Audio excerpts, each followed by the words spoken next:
L'une des compétences les plus recherchées par les entreprises de nos jours est la compétence autour du cloud computing.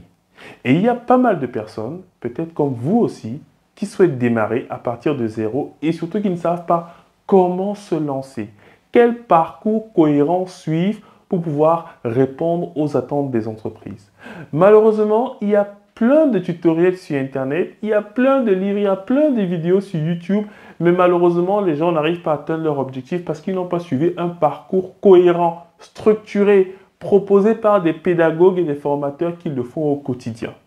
Désormais, vous allez atteindre vos objectifs si vous voulez devenir consultant cloud, cloud architecte, grâce à ce cursus inédit que vous pouvez suivre en effet à votre rythme en auto-apprentissage directement sur le site de Easy Training. Et je vais vous expliquer comment est-ce que vous allez atteindre cet objectif-là, que vous soyez débutant ou alors un peu plus expérimenté sur cette thématique autour du cloud.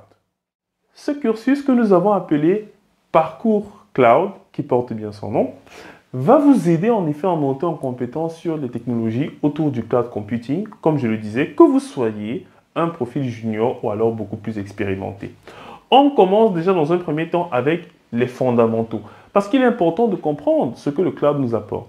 Le cloud nous permet en effet de dématérialiser des infrastructures que nous avions en on-premise et à pouvoir les consommer en tant que service et directement hébergé sur une infrastructure distante. Mais ça veut dire que pour comprendre comment en effet exploiter le cloud, il faut connaître en effet les composants d'un système d'information. C'est quoi un réseau? C'est quoi un routeur? C'est quoi une machine virtuelle? C'est quoi un système d'exploitation? Et donc, on revient sur ces bases-là, notamment dans la partie Linux et la partie réseau. On s'est rendu compte que quand les bases ne sont pas correctes à ce niveau, du coup, la suite ne donne pas grand-chose. Ensuite, on vous fait passer au niveau Cloud Practitioner. Vous commencez à pratiquer le cloud. Vous démarrez notamment avec le cours AWS Practitioner ou alors Azure. Sachant qu'en effet, on vous propose d'avancer soit avec de l'Azure, soit avec de l'AWS. C'est vous qui choisissez. Et au terme de ces formations, vous pourrez donc préparer notamment et passer des certifications correspondantes. Donc là, on va commencer à parler de SaaS, du vocabulaire, en tout cas autour du cloud. On va également commencer à voir les services de base, les services core, compute, storage, network. Commencer déjà à mettre des infrastructures de base. Donc ça, c'est pour la partie Cloud Practitioner. Ensuite, au niveau du troisième niveau, vous devenez effectivement déjà des architectes cloud, cloud architectes, notamment en préparant soit sur Azure la AZ104, soit sur AWS la Solution Architect, qui va vous permettre déjà d'apprendre à designer des applications, à designer des infrastructures pour qu'elles puissent être cloud ready. Comment est-ce que je fais lorsque je prends mon application en on-premise pour pouvoir la matérialiser dans le cloud? Ou alors, bien évidemment, mon infrastructure. J'avais un front-end, un back-end, un middleware. Qu'est-ce que je peux utiliser as a service? Quel est le service manager qui correspond le mieux? Comment est-ce que je peux mettre en place ma partie cache, queue? Comment est-ce que je peux faire pour pouvoir délivrer mon application worldwide? Comment est-ce que je peux gérer la bande passante? Comment est-ce que je peux sécuriser mon infrastructure avec un certain nombre de systèmes automatisés et directement disponibles dans le cloud? Du coup, on passe à la partie Cloud Architect. Ensuite, nous avons le quatrième niveau qui est Cloud Automation. Vous avez appris à déployer des infrastructures, c'est très bien. Maintenant, il faudra apprendre à l'automatiser parce qu'en entreprise, en effet, on va vous laisser faire du clic-clic partout. Non, on va vous demander de provisionner votre infrastructure à l'aide notamment de Terraform. Et du coup, il faudra apprendre à utiliser Git pour pouvoir contribuer notamment et versionner votre infrastructure et suivre bien évidemment son cycle de vie. Donc, on a la partie Cloud Automation.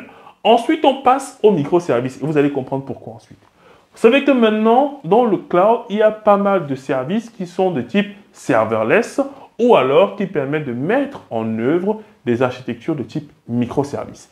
Et dans ce cadre-là, il faut d'abord comprendre comment est-ce que Docker fonctionne, donc notamment la containerisation, et ensuite comment est-ce que Kubernetes fonctionne.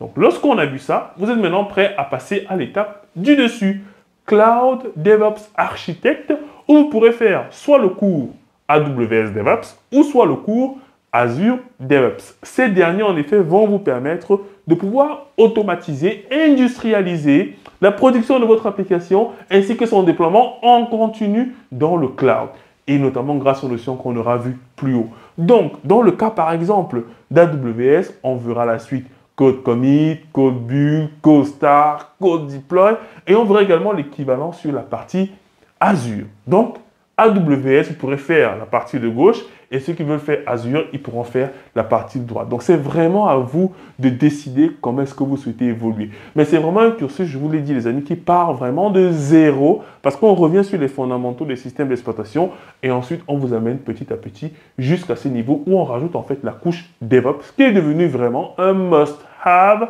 lorsque vous travaillez sur des infrastructures cloud. Vous l'avez compris les amis, il ne vous reste plus qu'une chose à faire et débuter votre parcours sereinement. Pour ceux qui sont intéressés effectivement sur la partie DevOps, dans l'onglet Parcours sur easytraining.fr, vous avez directement notre parcours DevOps qui est également disponible. Et nous comptons comme ça mettre en place pas mal de parcours qui vous permettent vraiment de partir, comme je le disais, de zéro et monter en compétences au fur et à mesure. Donc les amis, apprenez le cloud computing, que vous soyez développeur, administrateur système, administrateur réseau, ingénieur sécurité, c'est vraiment devenu une compétence que beaucoup d'entreprises recherchent et ça peut vous garantir un emploi par la suite. C'était Diran Tafen, votre formateur passionné et je vous dis à très vite sur Easy Training.